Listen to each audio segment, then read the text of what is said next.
Good evening, everyone. We're very pleased and honored to have four community conversation leaders with us who will share some of their experiences. They are Kalina Barius, Executive Director and co-founder of La Casita Center, Stachelle Bussi, a minister, musician, and founder of the Hope Bus Project, Aletha Fields, minister, veteran educator at JCPS and social justice advocate, and Sarah Nuñez, a healer, artist, and organizer with Mi Gente Louisville.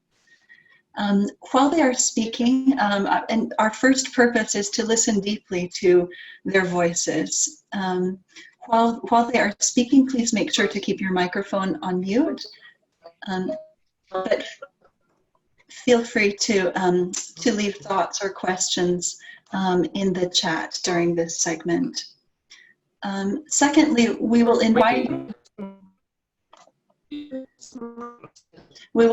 you to participate in small breakout sessions, which will last for approximately 25 minutes. During that time, you're encouraged to share reflections and to interact with other members of the group.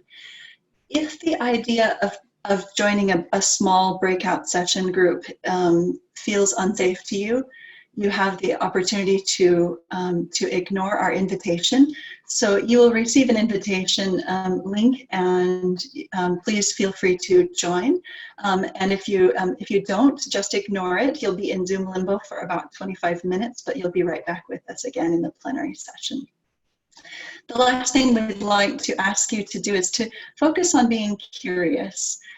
Instead of judging yourself or others, to focus on curiosity and ask questions. This is the way that we hope to build community among each other and to learn from each other tonight. I'd like to turn the time over to Andrew Stone Porter. He's a member of the Interfaith Coalition for Immigrant Justice and a PhD candidate in ethics and society at the Department of Religion at Vanderbilt University. He'll be introducing our faith framing and an introduction to our theme. Andrew?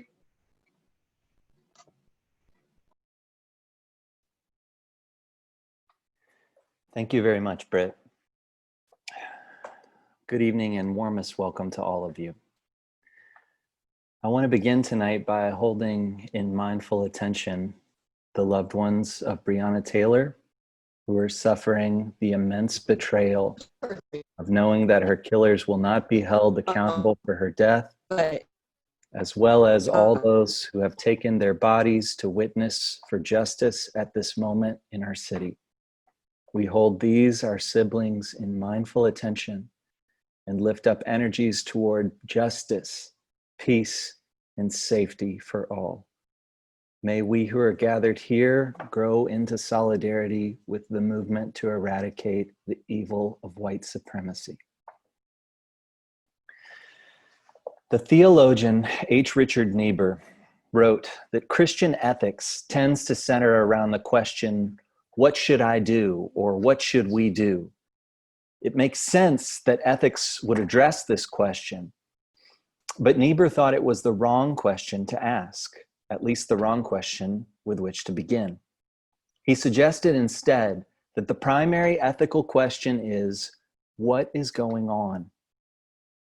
Because, Niebuhr noted, our lives and ourselves take shape in relation to others in an interpersonal and social and historical context.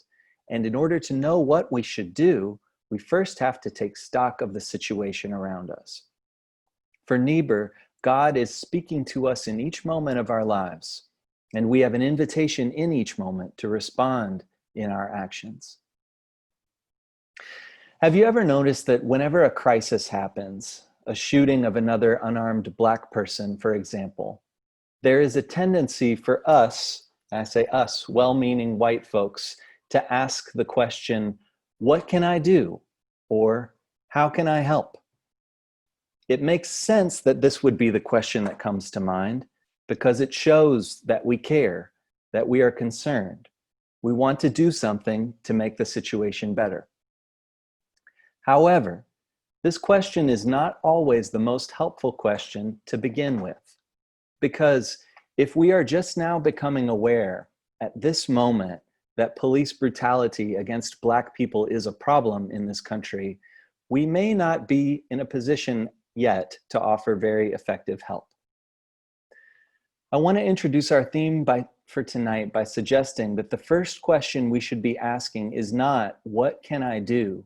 But instead, what is going on? And I want to suggest that we think about that question in 3 ways. The first way is social. What is going on in the world? In this case, what is going on with the policing system in America? What is the history behind it? Why is there such an unbelievable divide in this country, such that an unarmed Black woman, Breonna Taylor, is murdered in her home, and one of the officers who shot her says, "I know we did the legal, moral, and ethical thing that night"?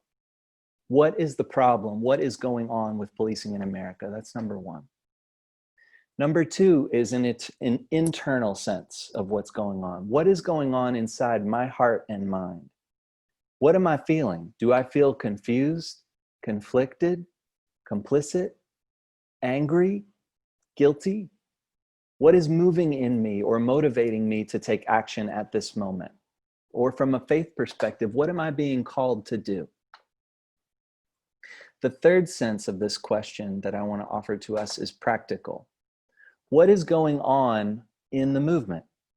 If I feel called to take action in a particular way, what organization, especially what organization led by Black, Brown, or Indigenous people, is already doing that work?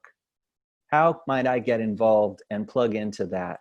Or how might my work be a complement to that?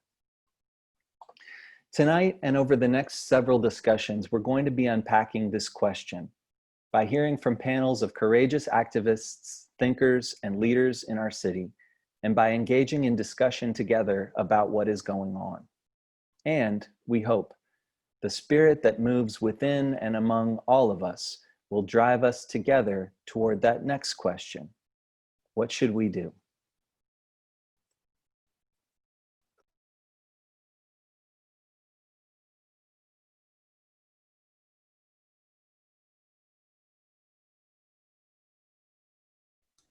You're muted, Carol, or Carolyn.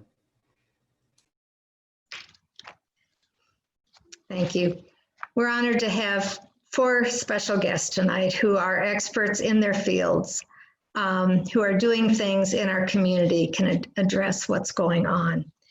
The first guest that we're inviting to speak is Stachelle Bussi, who is a minister and director of the Hope Bus. And she'll be telling us a little bit about this. She's also a musician and an activist. Recent graduate of the Presbyterian Theological Seminary, worship director of One Church Louisville, and the founder director of the Hope Bus, which partners with churches and community organizations to turn needs of the community into strengths. So welcome to Stachelle, and we look forward to your words. I want to say thank you so much for letting me be a part. I wish I would have known that you had Aletha and all these giants on here, and I probably would have willfully declined because I don't feel like I measure up. So thank you again for allowing me to be here. I know one thing that they said when we were on the call before everybody got on was that they really didn't want to focus necessarily on what was happening yesterday. But I feel like it's really important to highlight something. For 120 days, we have been getting punctured in the streets. And I say this, and I say the word punctured, and I mean it as brutal as you can think about it. Yesterday, I feared for my life. Yesterday, I feared for the life of Black and brown children. Yesterday, I feared for the life of my white allies and my friends and my co-conspirators. Yesterday, I feared for my life. But there's something that I figured out over the course of this 120 days of spending time with these people in my newfound community. Like it was about 3 weeks into the actual resistance, and we've been occupying in Justice Square. And the police response is usually about 3 seconds. It's about 3 to 5 seconds if something happens within that small park. And I realized a lot of white people were like, oh my gosh, the police got here so fast. And I said, well, I grew up in the projects. We had police stations in the middle of the projects. And so that's the police, the amount of time that the police responded was pretty normal to me. And I say all that to say that something that I realized is that people who are coming alongside of me in this work, and it's a lot of white people out here, had no clue about the actual violence that Black people experience as it pertains to the police. But it's not just the physical violence. I think the very first thing that happens is a mental violence. I think we are violated mentally. And I'll say this because when I remember when I was of age and I could even drive, and I was a teenager, and I would understand something that my mom would explain to me very well. When you go here, when you do this, you are Black. There are certain ways you cannot act.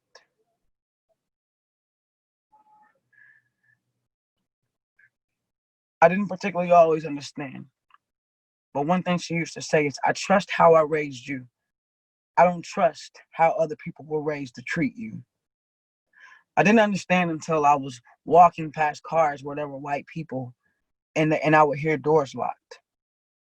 I didn't understand a lot until I encountered my very first encounter with the police. I couldn't understand when I was at Kentucky State University, which is a university in Frankfort, Kentucky. Within those 4 years of me being in college, of me being in undergrad, I was pulled over 22 times. Most of those times never resulted in a ticket. It was just sizing me up. But as I grew older and I came back and I moved to the western Louisville where I currently reside, I remember when I bought a new car and I was driving down to my house, which is on 42nd, and I decided to tint my windows. And the day that I decided to tint my windows, I was turning down and I've been a social worker, and I know she read my bio, but I was a social worker at the time working for CPS, and as I pulled on my street, they were working on the street, they were doing construction, so I had to go through the alley to go the back way to home. The minute that I pulled back onto the street, I got pulled over by the police, and something happened immediately. Every single time that I realized that I've been pulled over by the police, my posture is simply this: to put my hands on the wheel. I put my hands up where they are seen, and to be able to communicate to the police that I am literally getting my registration and my license, or whatever's in the glove department or compartment. And so I think it's so important for me when you talk about police violence, that when you are born as a Black child, the very first thing you learn is that they are not people who you want to mess with. We have always been taught that they will kill you. And so I think about the last 120 days, literally today, since May 28th of my life, and the fear that I have felt from rogue law enforcement, the fear that I have felt hearing my name being called because they recognize you as a leader, the fear that I felt, the fear that we feel since I was driving and I see blue and red lights, the fear that I feel that if something happens in my community, I don't even want to call the police, the fear that I feel as it pertains to the police, I understand something, that the violence that has been perpetuated is more than just physical, but it is emotional and mental.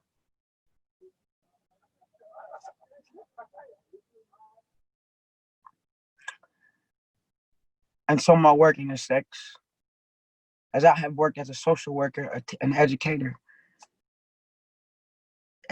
and now as a worship pastor. I believe one of my jobs is to bridge the gap and to allow people, when we saw it really on display, for people to understand, like, the police value people, the government values, the police value property, the government values property. Systemic racism all values property over people.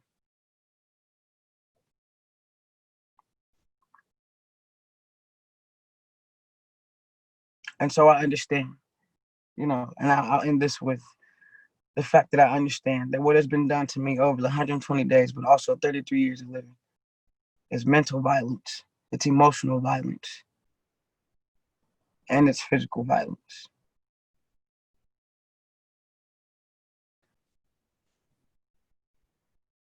And so that's my experience.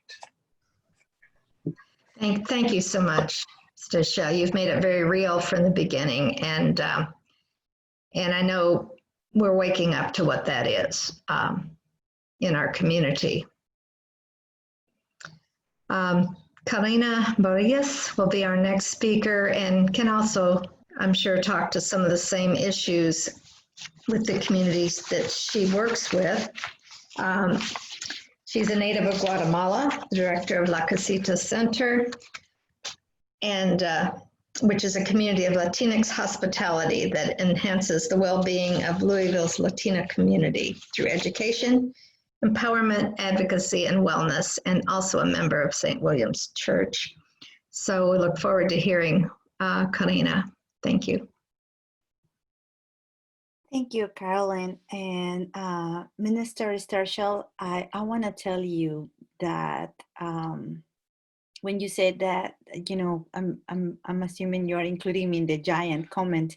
When I saw the ministry that you are doing, I told all my staff that lady over there is doing one of my biggest dreams, and thank you for all you do. It's amazing, and thank you for sharing your heart with us tonight. The question is, what does policing looks like through my eyes? When people talk about policing, immediately people think of the police, people think of ICE. I think about the policing that we people that have been minoritized have to face every day. And it's not only by the police, it's by everybody around us. My people, my family, we have to take care of not speaking our language. The community that I accompany are scared to go and get a COVID-19 test because they are afraid that they are going to call the police or ICE on them. My people, my community, the women that we accompany are scared to go to the Center for Women and Families because half a block away, they find one of the ICE facilities. So they don't feel safe. And we are in the middle of a pandemic and La Casita is closed. So where do they hide? Policing, it's not only about that one system. It's about not feeling that we are enough, or that we are enough, or that we're doing the right thing just by being the color of who we are, about how we speak, about our comments, our ideas, our dreams. It is not good enough. It doesn't fulfill the status. One of the things that I usually encounter myself with is when I am in mainstream organizations and I use the word, let's demainstreify nonprofits, let's demainstreify this community, let's dismantle patriarchy, white supremacy, let's dismantle everything that makes us feel apart from each other. And then what happens is the policing this angry Latina woman. What is wrong with them? What do they want? Even my people that are at the border whose children are being separated, how their bodies are being policed by saying that it is their fault of the separation with their children because they dare to dream for a better life. They dare to cross the desert, the Rio Grande, for a better life. It's their fault. They have to pay for it. They don't deserve it. We don't deserve it. For years, my dear siblings, for years, I was so scared of just walking by 6th and Broadway and thinking that at any minute I was going to be picked up. And sometimes, I cringe, I close my eyes when I stop, by it, thinking that they are going to stop me and take me. And what would happen to me and my children? And if that is me, that I know you and I have an amazing community that loves me and supports me, can you imagine somebody that doesn't know anyone in this city? Can you imagine somebody that is facing domestic violence? What does she feel? She doesn't have anyone. And the alleged perpetrator threatens her and tells her, polices her body, her actions, who she is. Patriarchy, condoned by our religions, by our faiths. How are we policing each other at the same time? The words that we use, how we compare, who is suffering the most? Now there is police about who is the most oppressed, who is the one that is suffering the most, who deserves our attention, who deserves our money. What's the fashion of the minute, of the day? So all of it, everything that we are, everything that we are feeling has been policed. The way we dress. I see my community, my Latinx community suffering so much because we have on our shoulders 528 years of colonization and the struggle of so many of my siblings fighting because they want to be whiter than the white man. So they fight and they are racist and they want to be like the KKK and white supremacists. It's not about, I cannot be in solidarity with Black people, with our Afro-Latinx, because we want to be white. Because if not, we are policed. Because if not, we are less. Because if not, it's not the American dream. Because if not, then I am going to be treated like less. And I don't want that. That's the pain. And that's the struggle that I see my people going through. Wanting so much not to be in fear. Wanting so much to belong. Wanting so much to be like that ideal that has been built not by us, by people that have been minoritized, but by the ones that have minoritized us. So with that, I really think, that policing goes more beyond an institution. It's also in our community. It's also how we relate with each other.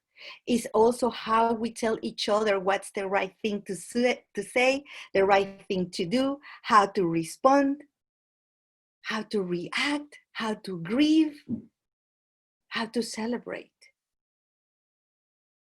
It is very important that we recognize all of this. If you have never been afraid for your children, if you have never told your child, your 16-year-old son, don't ever wear your hoodie on, if you have ever had to remind your children, you are not white, you are not like Jonathan or Nathan or Barbara or Kim, you are not. You are Latinx. You have to take care of your body. You cannot do that. You cannot walk with your hands in your pockets. You cannot open your pocketbook at the store. You cannot speak Spanish if I'm not there with you. Because it's not only the police, my siblings, it's everybody around us.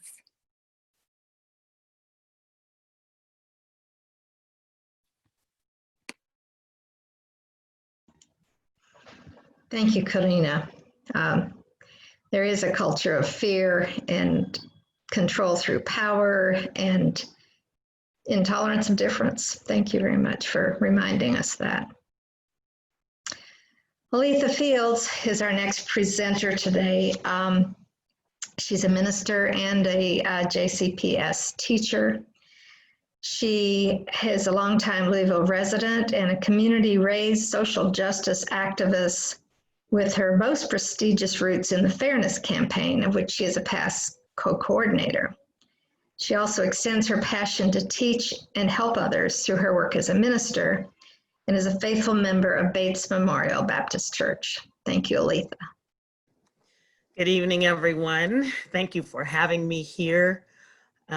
Much love, respect, and peace to all of my ancestors who have been brutalized and murdered by the police. So I would just like to have a moment for them.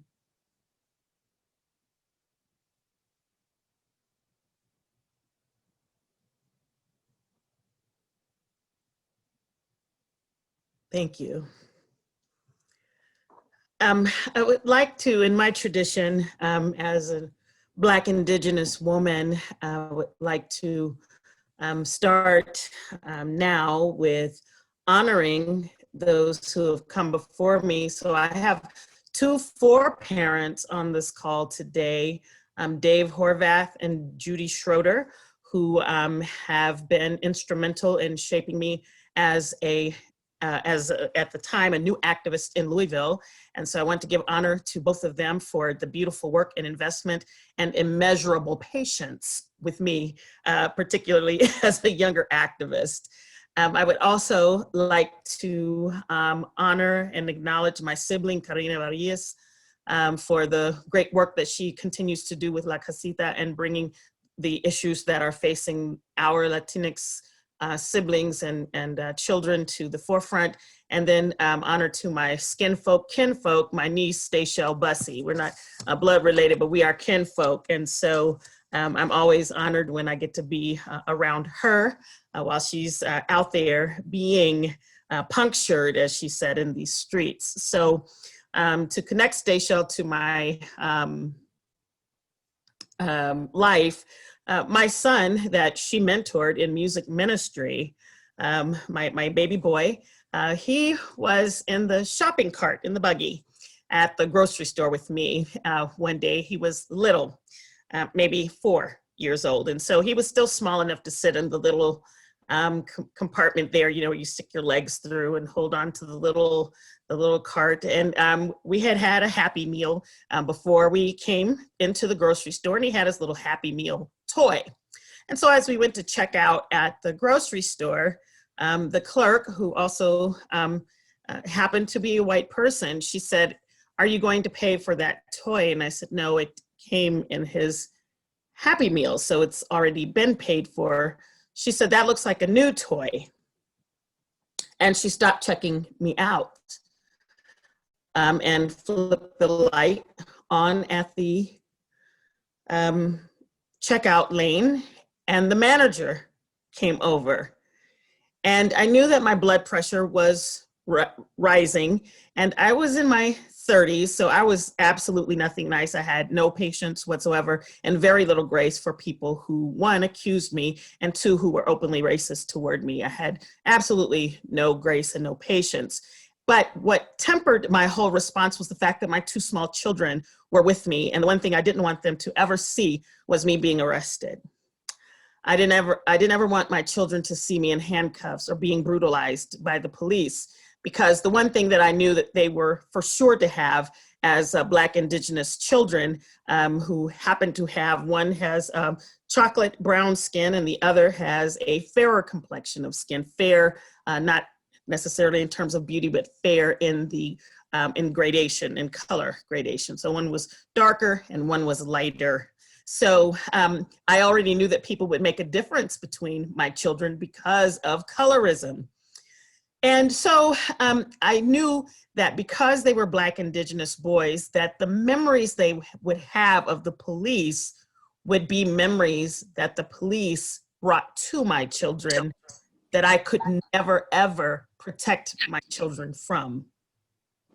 So the day they were born, and many people on here have had children, and sometimes Black people and Latinx people and Southeast Asianers and other Indigenous people, when we have darker children or we are darker skinned people and we have babies in America, sometimes that is bittersweet.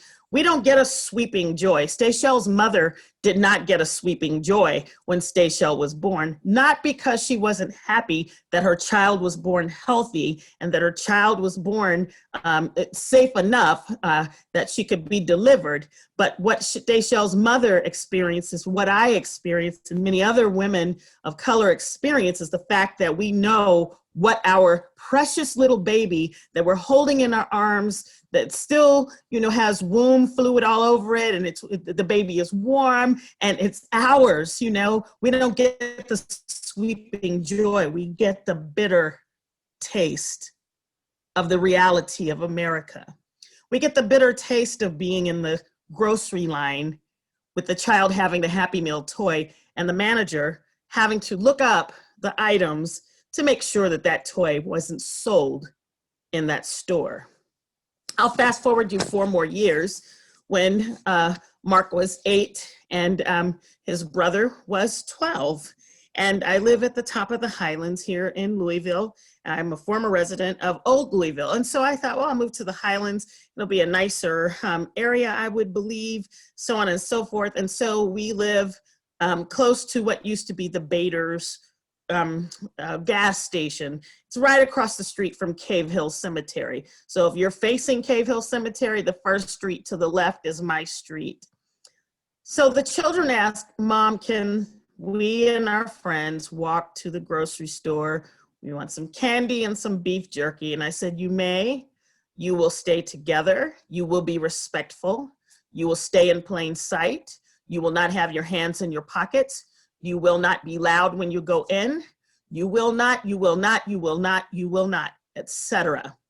So they left and went to the store with their friends. It started to sprinkle outside, but it also began to pour down rain in my heart. And I'm not being hyperbolic here. Something said, get up off of your sofa, stop watching Andy Griffith and get in that car and go find those children. They had just left the house in our very quiet neighborhood. When I got to the Bader's store in literal walking distance of my home, when I turned the corner to come out of Rogers Street, I can see the store. When I got to the corner of Rogers Street and I could see the store, I also saw my 2 black boys face down, 12 and 8 years old, on the concrete. Now it's pouring down rain. They are handcuffed and police are standing over them. Little boys, my children were little. They were adolescents, innocent, and the police have them face down on the sidewalk. Over 401 years of oppression did not begin with just one person saying, I hate Black people.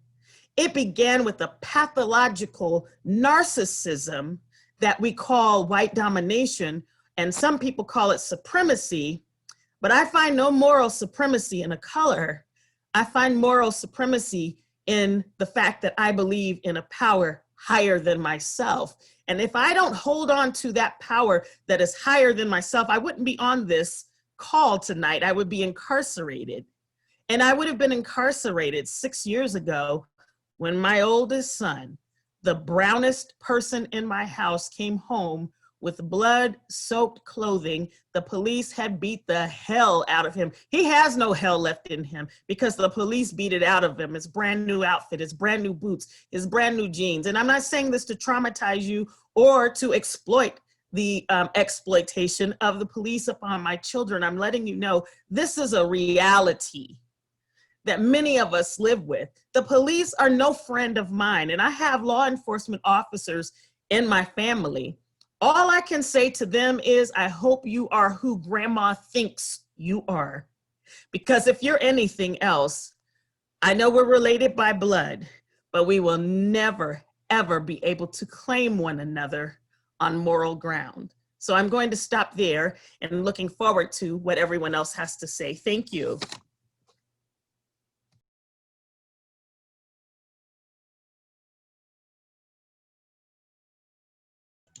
I think as we ask the question, what's going on, we are finding answers, and the answers are not pretty, but they're real. Thank you. Sarah Nuñez is our next and final speaker before we go into our breakout groups. Sarah is a healer and an organizer with Mahente. Sarah was born in Bogota, Colombia, raised in North Carolina. She's a cultural worker and healer, weaves storytelling, art, practice, and movement building through her work, organizing and activism. She organizes in Mahente, Louisville, which is a political home for Latinx and Chicanx people who seek racial, economic, gender, and climate justice. So we look forward to hearing from Sarah. Thank you.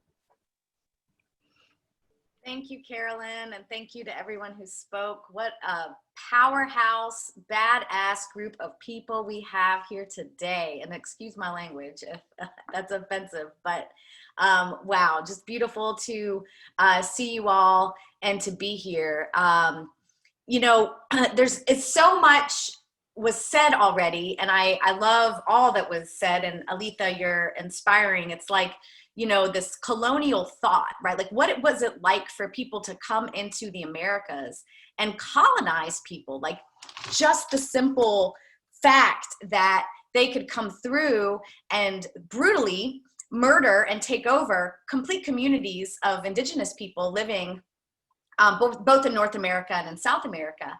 And I think that, you know, one of the stories that I'm reminded of is in being in community with you all tonight, and listening to everyone is what it's like to actually live in a militarized state, and what we experienced across Latin America. And, you know, so many of the people who immigrate to Kentucky are still the first generation of folks that what we experience here. Now, if you're in other parts of the country, you have, you know, first and second and third generations of folks. And depending on the area, right, those experiences will be very different. But here specifically in Kentucky, a lot of folks, it's still the first generation of people coming. And we've come from countries which have had far-right militia, you know, leftist guerrilleros, and then also, right, the central space, which is like the government, all very corrupt and all at war with each other.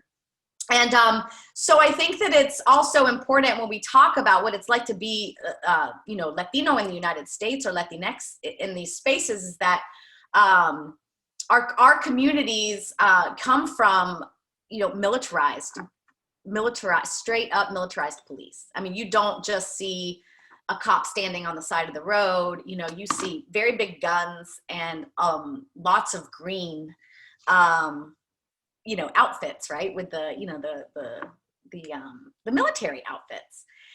And right, those factions were absolutely 100% funded and provided training by the US government, right? So that's a really harsh reality, I think, for us as our people to like even like come to terms with. So just go back in history 50 years on Latin American history and choose any of the countries. It's pretty brutal. And all of those fights were funded by the US government, right? So we already have, and I think what we see and what I vision in the future, what is two-handed, right? It's like, I believe that our people are strong. They're reaching liberation. We are dreaming up the world that we want to create. We're figuring out new ways to like protect each other. So there's that, right? On this one hand. And on this other hand is this like brutal reality of the histories that we come from, secret police, alt-right militia, and the militarization of our current, this country, United States government, happening, right? Like in front of our eyes. And so I think that that's the piece that, like, you know, our community is absolutely in fear. It's paralyzed sometimes to even be able to mobilize around action because of where we've come from. You know, it's, you would be in most Latin American countries, if you stood up and had voice on any particular issue that was probably against any one of the factions, you just die. I mean, you know, you get killed, murdered for being subversive, right? And so in this country, we lost all of our civil liberties after 9/11. I mean, and that kind of stuff affects all kinds of people, not just the Karinas and the Alethas, right? Right, it affects all of us. And so I think that it's getting worse. I think that what we see happening on the streets with the curfews and the shutting down and the gassing, right? These are all tactics that have been used for a very long time in countries across Latin America and other countries as well, all trained and backed by the US government. And I think that's the piece that we need to be alert of and clear around how we build strategy to try to fight back, because it's a pretty big system, and it's very, very wealthy and pretty corrupt, and also, right, like helps to fuel the prison industrial complex, which also, right, helps get people elected, which is gerrymandered our states to be able to it's all systematically created in this way. So I think policing absolutely is horrible for our communities on so many levels, and it's only going to get worse. And so as we hold these realities, these really, really harsh realities, what are we going to be doing to be sure that we're creating this world that we want to live in? What does that look like? What is this divest, invest, the defunding of the police? How do we reinvent our communities to have safety? Folks don't call the cops. I mean, I'm not going to call the cops if something goes down. I'm going to call, my people who have the ability to protect me and whoever it is that is involved in the situation. So, I've got some ideas, I think that through our work with Mi Gente, there's some things that, we're working to try to, do on a national level and sometimes even on a local level. It's like the separation of police and LMPD and campus police, right? And ICE. So Immigration Customs Enforcement working with any of police agencies, right? Make it worse for our people. So the separation of those types of duties. Looking also into the technology companies that are actually out here surveilling us and making it even harder to, it increases our chances of being targeted through these tech companies, which, most of our large industries, universities and cities are actually contracting with these tech companies, right? Like making them more and more money and allowing them to increase their technology to, sort of target and surveil folks. And so, yeah, this profit over people, policing is it's like a pandemic, right? Killing people. And I just am afraid that it's going to get worse and worse with the heightened military presence. It's kind of like this idea when I was at the US-Mexican border and I went through a border crossing. I'm not sure if anyone has ever gone through, it's about, I think they have up to so many miles from the border that they can set up these border patrol stations. And you go through a station, you got to show all your papers. And, it's not, it's a scary experience, especially if you may be someone who has, sort of a precarious immigration status or have family that might have that. And so, to me, it feels like sometimes it's like Border Patrol, and they're armed and they're very systematic in how they sort of target folks. But, it's like Border Patrol coming to any town near you, right? Any city, USA.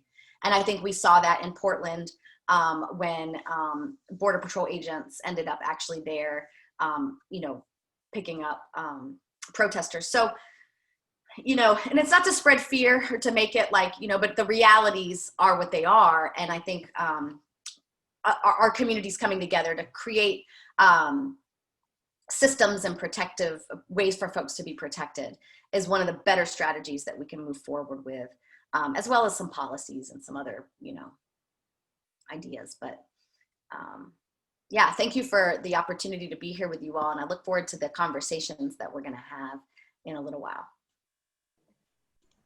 Thank you very much to all of our speakers. We really honor the emotional labor that you've done here tonight by sharing with us some very personal and very painful experiences that you've lived through. And we look forward to learning more from you in the next Hi, segment. Dawn. I've been seeing you We're all now going to day. break into breakout groups. Me. As people come on, we would love for you to perhaps mute yourselves and put into the chat here a question or insight, surprise, or learning that you might be experiencing right now.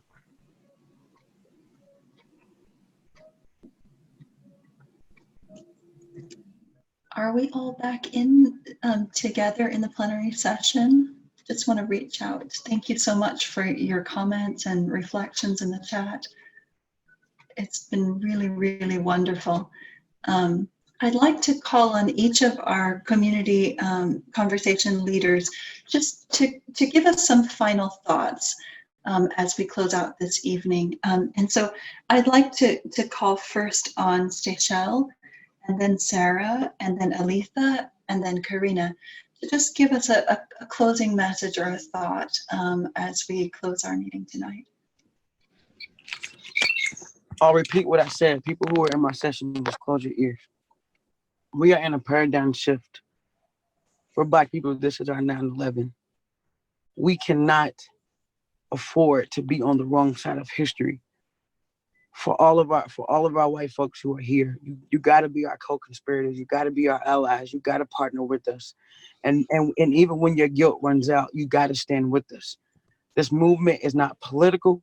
This movement is not about anything else. This is humanity that is on the line. And when we vote and when we make every decision that we make, remember, it is about humanity. This is not about anything else but about the people who deserve to be looked at as human. That's what we have to do. Always keep that in our minds, that we are in a fight for humanity. And if you are not a part of the 5% who owns the 95%, this is your fight. This is your fight. Thank you so much. Thanks so much, Stachelle. Sarah, will you give us some closing remarks?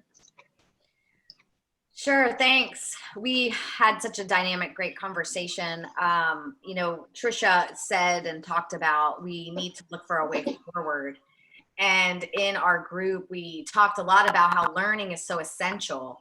And so essential so that when the time comes, you all are going to be ready to take action. And so, you know, healing is part of this journey that we're on. And so I urge you to find your people's stories and tell them even how brutal they may be, right? Like part of our own, this work is about getting deep and down with who we are and where we come from. So I think finding that for yourselves can help to get you ready, you know, ready to unlearn the crap that you've been given and ready to unleash this new story, your own story, your family stories, as well as to create, you know, this new future story for what we're wanting to do. So just encouraging everyone to get ready and stay ready. Wonderful. Thank you, Sarah. Aletha, will you give us some final thoughts? Absolutely. Thank you all. I just have enjoyed myself so much this evening and feel uplifted, inspired, and encouraged to keep moving.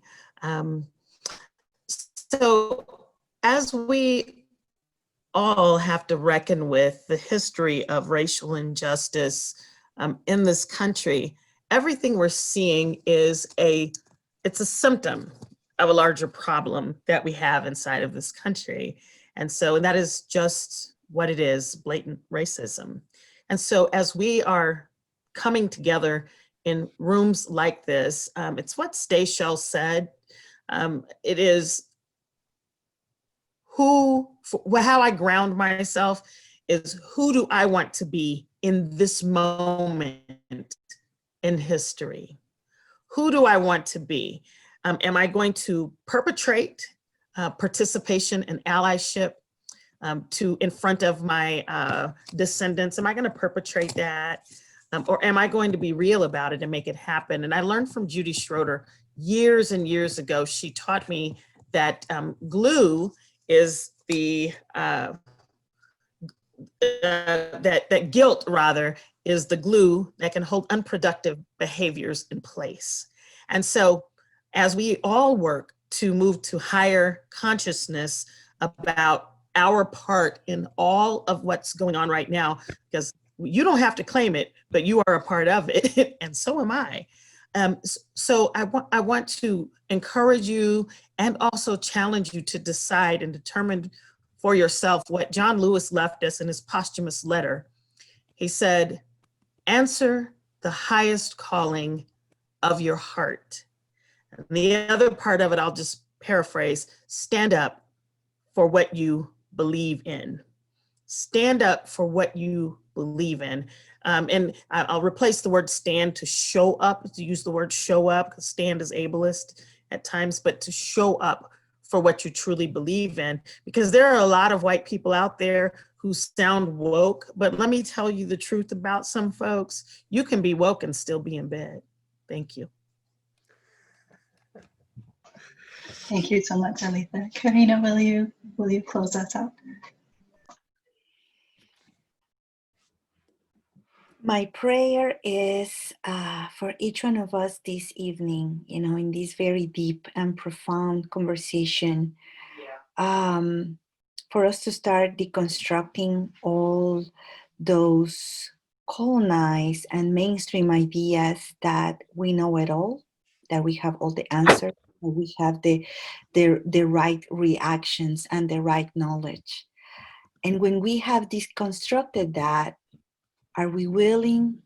Do we want to accompany each other, accompany and see each other, who we are, how we do things, our pains, our struggle, not with a sense of pity, not with a sense of, I feel sorry for you, but with a sense of my sister, my brother, my sibling, how can I accompany you today? Not in a way that is comfortable for me or convenient, but in a way that is truthful, loving, and meaningful to the person or the community that I am accompanying. And I know that we hear all the time about silence being complicity. So today, in that accompaniment, let's be very loud. Let's be very loud and let's really speak against all those evils that have oppressed so many people in this world. And I think that in these times in history, it's our great opportunity that we change and we continue building a better world, not only for me and my family, for everybody that is around me, because everybody is the community, not only the 5% or the 1%, everybody. Thank you. It's been a full evening. Appreciate everyone. One of the shortcomings of Zoom is we can't hug each other. We can't form a circle. We can't sing a closing together. Things that you want to do well moved. People have said it's been a formative moment, and hopefully these kind of events will help a paradigm shift, because I'm hoping that some of this is the last gasp of white supremacy in this world. But we are taking notes from today. We are being fluid as a planning group because we are planning the next 2 sessions around what we learned today. So we will be back in touch with everyone about that. We're hoping it's not only about taking action and bringing more people along. Thank you. I'm going to turn it over to Tricia now for a final prayer. Let's pray. Oh, great love, thank you for living and loving in us and through us. May all that we do flow from our deep connection with you, with each other, and with all beings. You have heard our anger, our frustration, our heart's longings for the healing of our community and our world. the violence of policing that is physical, mental, and emotional, the policing that is what we do to each other, and particularly what those with privilege and power do to others. The constant bitter taste of racism in America. The centuries of oppression.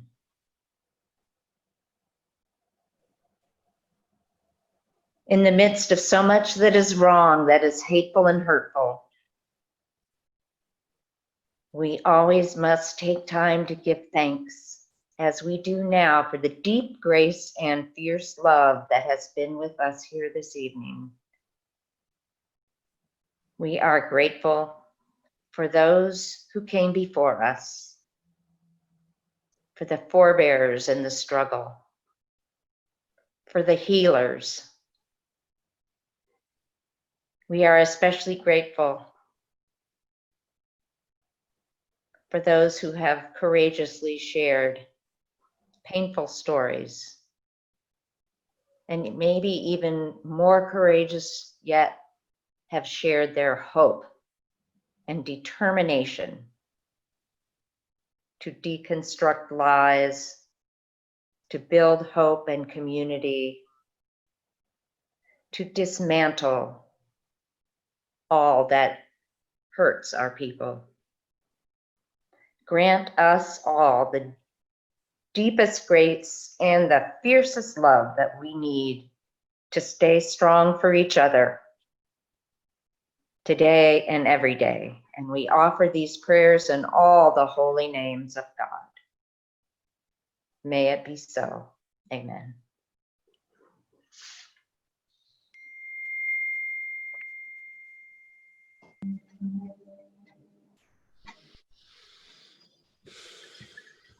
Thank you so much for joining us, dear friends.